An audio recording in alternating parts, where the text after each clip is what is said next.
Hello friends, welcome to my channel study for you.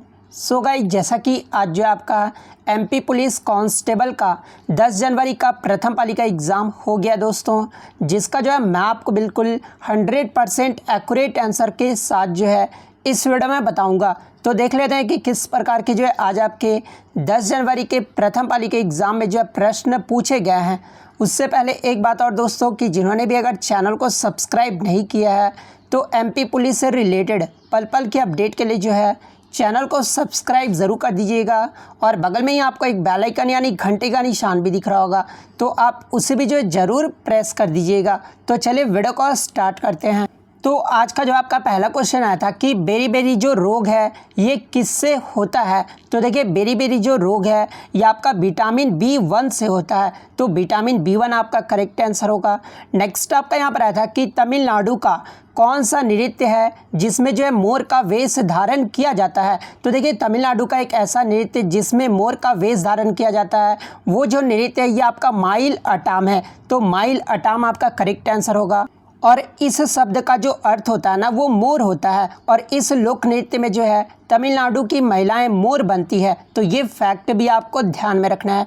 Next आपका यहाँ पर आया था कि जहाज महल ये जो है कहाँ पर स्थित है। तो देखिए, ये जो जहाज महल है ना, ये आपका मध्य प्रदेश के मांडू में स्थित है। तो मांडू आपका करेक्ट आंसर होगा। नेक्स्ट आपका यहाँ पर आया था कि भारत ने अब तक ओलंपिक में जो है कुल कितने पदक जीते हैं। तो देखिए, मैं आपको बता दूं कि भारत के द्वारा ओलंपिक में अब तक जो है कुल टोटल यानी जो है 35 पदक जीते गए हैं। तो 35 पदक आपका यहाँ पे करेक्ट आंसर हो जाएगा। जिसमें बात कर ले अगर स्वर्ण की संख्या, तो इसमें जो है 10 स्वर्ण जीते गए हैं, 9 जो है रजत पदक जीते गए हैं और 16 जो है कांस्य पदक जीते गए हैं। तो ये फैक्ट भी आपको ध्यान में रखना है। और सबसे ज़्यादा जो 8 स्वर्ण पदक है ना, भारत की हॉकी टीम ने जीते हैं। तो ये फैक्ट भी आपको ध्यान में रखना है। और इसमें जो आप 5 पदक दिया हुआ, तो ये आपका थोड़ा सा टाइपिंग में मिस्टेक हो गया है। 35 पदक आपका करेक्ट आंसर होगा। नेक्स्ट आपका यहाँ पर आता है कि दिल्ली मुंबई हाईवे मध्य प्रदेश के जो है किस जिले से नहीं गुजरता है। जहाँ पे ऑप्शन में आपका रतलाम, मंदसौर और झाबुआ दिया हुआ था। तो देखिए, मैं आपको बता दूं कि रतलाम, मंदसौर और झाबुआ जिले से जो है ये दिल्ली मुंबई हाईवे गुजरता है। तो आपके ऑप्शन में रतलाम, मंदसौर और झाबुआ दिया हुआ था। इसके अलावा जो चौथा ऑप्शन दिया हुआ था ना, वो आपका करेक्ट आंसर हो जाएगा, क्योंकि यहाँ पे क्वेश्चन में पूछा गया था कि किस जिले से जो है वो नहीं गुजरता है। नेक्स्ट आपका यहाँ पर आया था कि पश्चिम बंगाल में किसने राज नहीं किया था। तो देखिए, मैं आपको बता दूं कि किसने पश्चिम बंगाल में राज किया था। तो देखिए, मुस्लिम राजाओं ने जो है राज किया था, उसके बाद सुल्तानों ने जो है राज किया था और बंगाल के नवाबों ने जो है राज किया था। तो इसके अलावा चौथा जो भी ऑप्शन में होगा वो आपका करेक्ट आंसर हो जाएगा। नेक्स्ट आपका यहाँ पर आया था कि मध्य प्रदेश की ऊर्जा की राजधानी जो है ये किस जिले को कहा जाता है। तो देखिए, मध्य प्रदेश की जो ऊर्जा का राजधानी है ना, ये सिंगरौली जिला को कहा जाता है। तो सिंगरौली आपका करेक्ट आंसर होगा। नेक्स्ट आपका यहाँ पर आया था कि चंदेरी का प्रवेश द्वार ये जो है कौन सा है। तो देखिए, चंदेरी का जो प्रवेश द्वार है ये मेरा बदार प्रवेश द्वार है। तो मेरा बदार प्रवेश द्वार आपका करेक्ट आंसर होगा। नेक्स्ट आपका यहाँ पर आया था कि राष्ट्रमंडल खेलों में पहला गोल्ड मेडल ये जो है किसने जीता था। तो देखिए, राष्ट्रमंडल खेलों में भारत की तरफ से जो पहला गोल्ड मेडल है ना, ये मिल्खा सिंह ने जीता था। तो मिल्खा सिंह आपका करेक्ट आंसर हो जाएगा। बात कर ले मिल्खा सिंह ने कब जीता था, तो साल 1958 में भारत के मिल्खा सिंह ने जो है भारत को राष्ट्रमंडल खेलों में पहला स्वर्ण पदक दिलाया था। तो ये फैक्ट भी आपको ध्यान में रखना है। अगर वही पूछ ले कि भारत के लिए राष्ट्रमंडल खेलों में पहला पदक ये जो है किसने दिलाया था, यहाँ पे तो आपका गोल्ड मेडल पूछ लिया गया था। पहला पदक अगर पूछ लिया जाए तो ये रशीद अनवर ने जीता था। तो ये फैक्ट भी आपको ध्यान में रखना है। नेक्स्ट आपका यहाँ पर आया था कि कतर में आयोजित राष्ट्रमंडल खेल में भारत ने जो है टोटल 3 पदक जीते थे। उसमें जो है भारत की रैंक पूछी गई थी। तो देखिए, मैं आपको बता दूं कि 2018 का जो राष्ट्रमंडल खेल हुआ था ना, वो आपका गोल्ड कोस्ट ऑस्ट्रेलिया में आयोजित किया गया था, जिसमें भारत ने जो है 26 स्वर्ण पदक और कुल टोटल जो है 66 पदक जीते थे।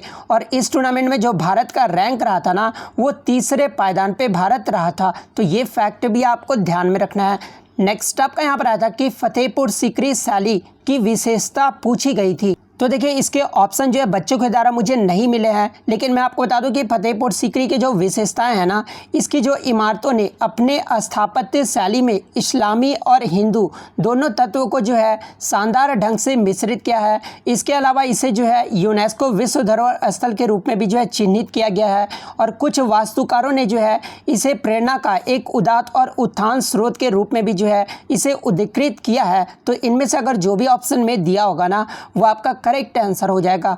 नेक्स्ट आपका यहाँ पर आया था कि हर्षवर्धन राज्य का हिस्सा कौन सा राज्य नहीं था।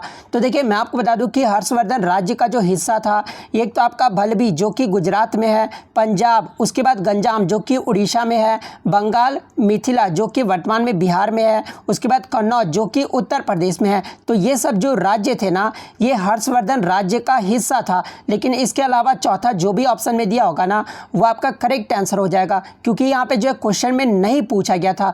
वहीं अगर मैं बात कर लूँ हर्षवर्धन के साम्राज्य की राजधानी क्या थी तो ये कन्नौज था और इसने जो है कब तक शासन किया था तो 606 ईस्वी से लेकर जो है 647 ईस्वी तक जो है शासन किया था। तो ये सारे फैक्ट आपको ध्यान में रखना है। नेक्स्ट क्वेश्चन आपका यहाँ पर आया था कि हस्सू और अद्दू खां ये जो है किस घराने से संबंधित है। तो देखिए ये जो हस्सू और अद्दू खां है ना ये ग्वालियर घराने से संबंधित है। तो ग्वालियर घराना आपका करेक्ट आंसर हो जाएगा।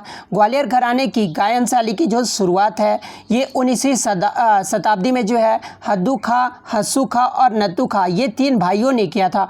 तो ये फैक्ट भी आपको ध्यान में रखना है।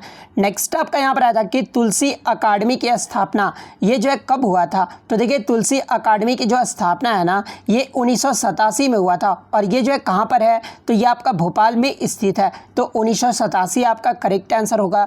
नेक्स्ट क्वेश्चन आपका यहाँ पर आया था ओरिएंट पेपर मिल ये जो है कहाँ पर स्थित है। तो देखिए ये जो ओरिएंट पेपर मिल है ना ये आपका अमलाई शहडोल में स्थित है। तो शहडोल आपका करेक्ट आंसर होगा। नेक्स्ट आपका यहाँ पर आया था कि धर्मराज पल्लव काल की विशेषताएं पूछी गई थी। तो देखिए इसके ऑप्शन मुझे नहीं मिले हैं। जिन भी बच्चों को अगर इसका ऑप्शन पता है वो कमेंट करके बता सकते हैं।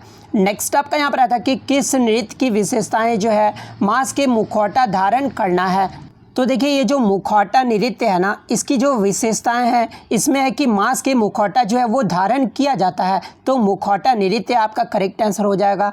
बात कर ले ये जो मुखौटा नृत्य है ये किस राज्य का प्रसिद्ध लोक नृत्य है। तो ये आपका अरुणाचल प्रदेश का जो है प्रसिद्ध लोक नृत्य है।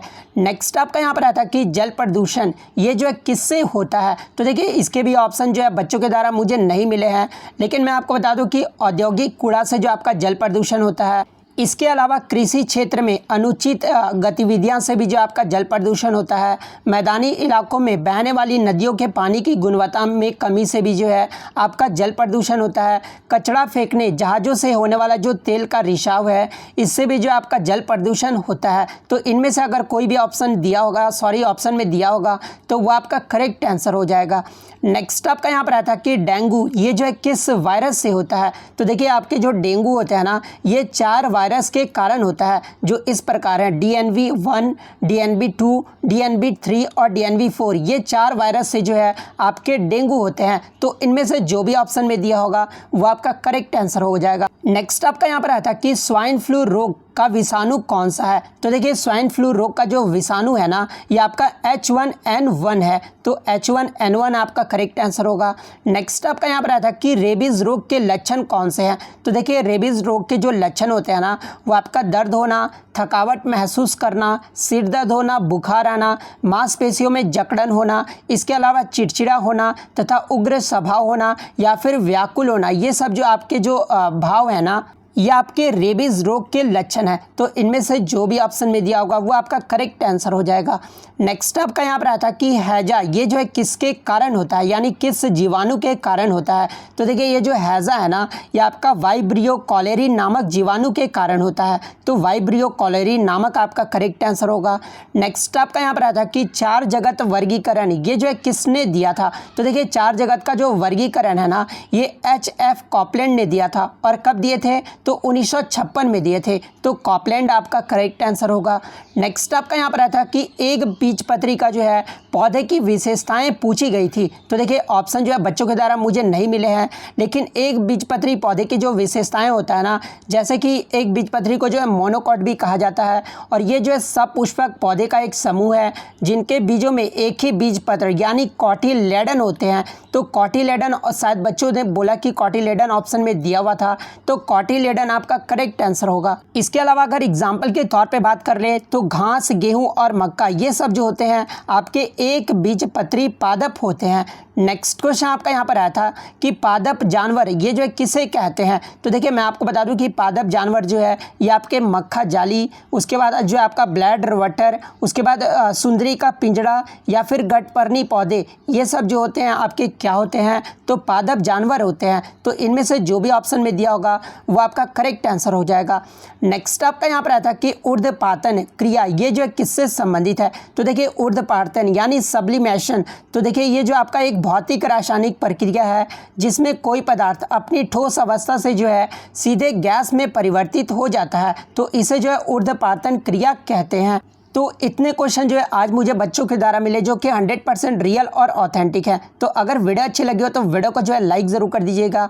अगर चैनल पर नए हैं तो इसी तरह का रियल कंटेंट पाने के लिए जो है चैनल को सब्सक्राइब ज़रूर कर दीजिएगा। तो मिलते हैं नेक्स्ट वीडियो में, तब तक thank you, all the best.